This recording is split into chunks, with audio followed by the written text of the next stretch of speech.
Very good Barcelona family. Like and subscribe to the channel to know everything about Barcelona, the greatest and most stylish club in the world. In this video, we have 3 very important news items about our beloved club. Let's move on to the first one. Galatasaray has made a strong entry into the race for Marc-Andre Ter Stegen.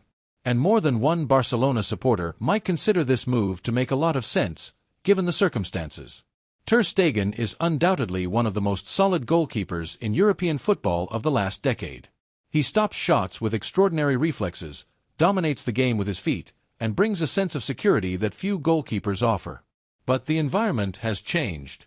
The coach has decided to modify aspects of the defensive and tactical performance, and young alternatives are beginning to emerge strongly. In this context, Galatasaray's proposal, which after recruiting Hiro Hussein, is now looking for an experienced goalkeeper, makes sense. It's not about saying that Ter Stegen has stopped performing, but about understanding that perhaps the time has come to open a new chapter, both for him and for the club. The Turkish offer includes a net salary of 5 million annually, a figure slightly lower than what he currently earns, but in an ambitious project where the goalkeeper would be a central and leading figure, which can be very tempting. Not to mention that the Istanbul club is also moving shrewdly. Its intention is to secure a loan with an option to buy or to carry out a transfer at a reasonable cost, which allows it to compete in the market without compromising its economic structure and offering an attractive exit for the player and a smart revenue stream for Barcelona. From an institutional point of view, this would be an operation that would serve to generate resources, perhaps to invest in other defensive profiles or strengthen other priority lines, and at the same time, would allow an orderly renewal in the style of play that the technical staff is seeking to implement. Many supporters remember that, after years of dedication and demonstrated professionalism, Ter Stegen has given everything he could and that, perhaps, the time has come to pave the way for new generations and give the German a destination where he continues to feel like a leading figure, but without the constant pressure that comes with defending Barcelona's goal every week. It seems that the goalkeeper, at least for now, maintains his position of staying, but the situation is evolving and the door opened by Galatasaray could be good for everyone. For him, because of the central role he is being offered, for the club, by freeing up salary mass and allowing a structural movement, and for the project, because it would fit into a tactical evolution that is seeking alternatives. My question to the Barcelona supporter is very clear. Do you think Ter Stegen's departure would be wise if it materializes? Do you see any logic in giving him a step forward after so many years of impeccable service, without generating more wear and tear? Do you think this type of move can be beneficial for both parties, allowing the goalkeeper to continue performing in another context while the club executes an orderly transition in a key position? Visca the club, Visca professionalism, and Visca a decision that, if well managed, can be positive for everyone. Over the past few years, Ter Stegen's performance has been a subject of debate within Barcelona. No one doubts his technical ability or his commitment to the club, but it is also true that his impact in big games has diminished compared to his early seasons. Consistency has been present, but there is no longer that differential factor that saved points in critical moments. Punctual errors, doubts about aerial clearances, and some decisions in important matches have fueled a discussion that is not new, but which, now, with a project in full transition and new ideas coming from the bench, becomes particularly relevant. This is why Galatasaray's proposal comes at a delicate, but at the same time opportune, moment. And although it may seem strange to let go of a goalkeeper of his caliber, we must ask ourselves, are we staying in the past for fear of change, or are we looking to the future with realism? Hansi Flick arrived with a different mentality, oriented towards dynamism, defensive protagonism from anticipation, and the use of goalkeepers who actively participate in the first phase of building the game, but who also take fewer risks in key moments. Ter Stegen has always been effective, but his qualities may no longer match 100% with what is required now. Furthermore, we must not underestimate the economic aspect. Ter Stegen's salary is one of the highest in the squad and, although he deserves it for his track record, the club's current financial situation does not allow for prolonged luxuries. Freeing up this salary could open space to strengthen other areas of the field and make the project viable in the medium term. In this sense, the possibility of negotiating a loan with an option to buy, or even a direct sale at a low cost but with future variables, presents itself as a smart and strategic decision. Instead of forcing his departure, he is being offered a competitive context and a team where he would be an undisputed starter, which is always a key factor for any footballer. It's not a punishment or a loss, it's an evolution. And if the goalkeeper understands that he will no longer be the untouchable number one, perhaps he will see a change of scenery as a positive, one that gives him back the protagonism he appreciates so much. The history of the club is full of cycles that close to make way for new leaders, new systems, and new hopes. If there is one thing that has characterized Barcelona over time, it is its ability to reinvent itself, even in moments when it seemed difficult to let go of key figures. The respect for Ter Stegen is absolute, but so is the need to look to the future with a constructive mindset. If the German decides to stay, he will be welcome as long as he performs at the expected level. But if he decides to accept the challenge that Galatasaray is offering him, he will leave with his head held high and with the recognition of having been one of the great goalkeepers to have defended the shield. And the club, for its part, must be ready to assume this change without drama or nostalgia, as a logical and necessary transition. Sometimes, the most difficult decisions are the ones that generate the most growth. This is why what we need now is not to cling to what we know, but to have the courage to bet on what is to come. Barcelona supporters, I ask you again, do you see this possible departure of Ter Stegen in a positive light? What is more important at this moment? Maintaining the name or building the future from a realistic and sustainable base? The debate is open and, as always, time and the pitch will have the final say. But we cannot deny that Galatasaray's interest represents an opportunity to rethink not only the future of a key position, but also the direction we want to take as a team.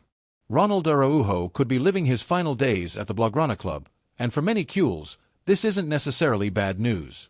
While no one doubts his physical qualities, competitive character, and the commitment he has shown since his arrival, it's also true that his footballing development has seen a concerning slowdown over the past 2 seasons. The arrival of the new German coach has made it clear that the sports project demands new priorities, and Araujo, although appreciated, doesn't seem to be at the top of the list of essential pieces for the team's immediate future. This situation generates an inevitable debate among supporters.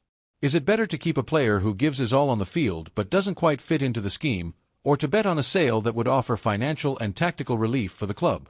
For a growing number of voices inside and outside Camp Nou, the balance seems to tip towards the second option, as painful as saying goodbye to a beloved player may be. From a tactical standpoint, Araujo's profile has never quite matched the purest idea of play that has always characterized the team. His strength, speed, and interception ability are very useful qualities in certain contexts, especially against physical and direct rivals, those teams that seek verticality or aerial play. However, in a system where clean build-up from the back, millimetric tactical positioning, and positional intelligence are non-negotiable, the Uruguayan defender has shown evident shortcomings. His issues with the ball at his feet, his tendency to disconnect at key moments under pressure, and his lack of vision to break lines with a pass have limited his impact in a style that prioritizes control, technique, the ability to build from the defense, and fluidity in circulation. At Barcelona, the central defender is not just a wall. He is the first midfielder, the architect of the game, the one who must have the composure to withstand the opponent's pressure, draw markers, and free a teammate with a precise pass that initiates the offensive action. And honestly, Araujo, with his impetuosity and power, has often lacked the finesse and tranquility required by Barcelona's DNA for building the game. There have been moments of individual brilliance, of course, heroic recoveries, but consistency in ball distribution and decision-making with the ball at his feet have been his weak points. Adding to this is another factor that cannot be ignored: the club's financial situation. Economic reality continues to condition every move by the sports management, and $1 million sale like Araujo's could represent a direct way to alleviate tensions and activate new signings that fit into the new coach's puzzle. Barcelona's financial situation is a burden that weighs on every decision, and it's an open secret that the need to generate income is imperative. According to various sources, his release clause will drop significantly in the first days of July, from a symbolic figure of 1,000 million to around 65 million euros, making him a real market opportunity for many clubs on the continent. And while seeing a homegrown player, who has also been a captain, leave always generates some debate and an inevitable feeling of loss, it's also time to be pragmatic and think about the collective good. It's not an easy decision, but a necessary one in the current context. Holding on to a high-value economic asset who is not fundamental to Flick's tactical project would, to some extent, be irresponsible. The club needs to rebuild, to redefine its identity based on a squad that fully aligns with the philosophy that the new technical staff wants to implement. If a player, no matter how appreciated, doesn't fully fit into this model, the most logical and healthy thing is to seek a solution that benefits both parties. It's not about a purge or a lack of appreciation, but about optimizing resources. In this sense, Araujo's possible transfer would allow for a considerable sum that could be strategically reinvested. In this key position, it is essential that players meet the immediate needs of the project, whether it be a defensive pivot with greater distribution capacity, a fullback who offers more depth, or even a midfielder who brings creativity in the final third. Additionally, it would lighten the wage bill, one of the major obstacles in maneuvers with freedom in the transfer market and the registration of new players, a situation that has put the club in difficulty in previous seasons. Therefore, Araujo's sale is not just an economic issue, it is a lever for the deep restructuring that the club needs. Of course, this is not about disrespecting Araujo's work or forgetting everything he has contributed in difficult times. He has been a brave defender, generous in effort, with an admirable ability to impose himself in physical duels, especially in one-on-one situations. His presence has been a balm in matches where the defense seemed to crumble. But it must also be said that, as the team has tried to evolve towards a more structured and modern model, Araujo's integration has become increasingly forced. In several important matches, especially against teams that press high and stifle the build-up, it has become evident that his defensive intensity, while useful, was not enough to compensate for his limitations in construction. And in this club, a central defender must not only defend, he must initiate actions, lead with the ball, be the first stone of positional play, be able to break lines with a pass, find the free man with a precise touch, attract pressure to generate spaces. And in this aspect, the Uruguayan has lagged behind other profiles that operate in the elite.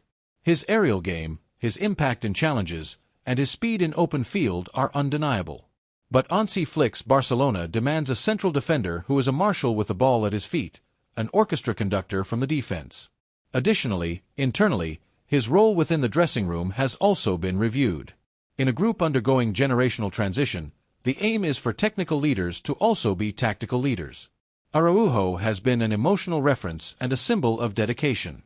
Yes, his combative character has made him an idol for the stands, but he has not exerted a clear influence on the collective game from organization and construction. His leadership has been more about courage than direction. The third piece of news concerns a scoop at Real Madrid. Barcelona is already on alert regarding Brahim Diaz's situation at Real Madrid. The talented Spanish-Moroccan footballer has ceased to be a regular presence in the merengue first team, and his entourage is very concerned about his lack of prominence. Many circles close to the player agree that his time with this team is coming to an end, and both his representative and he himself have shown a growing degree of dissatisfaction with his current situation. This reality has not fallen on deaf ears at Camp Nou, where there is a firm belief that this is a strategic opportunity to strengthen the team for next season. Hansi Flick has requested a creative and dynamic profile for a playmaker, and Brahim fits this profile perfectly. He breaks lines, unbalances with the ball at his feet, and has experience in demanding competitions despite his youth. This combination of factors has sparked the interest of the Blaugrana club, which believes it can present an attractive proposal if the player ends up leaving his current environment. The arrival of Xavi Alonso on the rivals' bench has not altered the Q assessment, despite the good intentions of the new Madrid coach and his willingness to review the situation of all players during the Club World Cup. Sources close to Brahim convey that he does not believe he will play more minutes. This reality, which has been decisive in the white team's decision, has been read at Camp Nou as a clear sign that the player will seek a scenario where he is a protagonist and not a rotation option.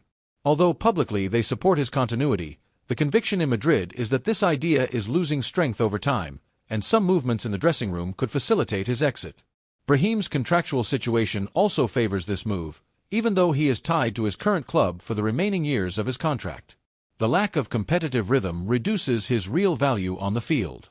However, his recruitment by Barcelona should not represent an exorbitant investment.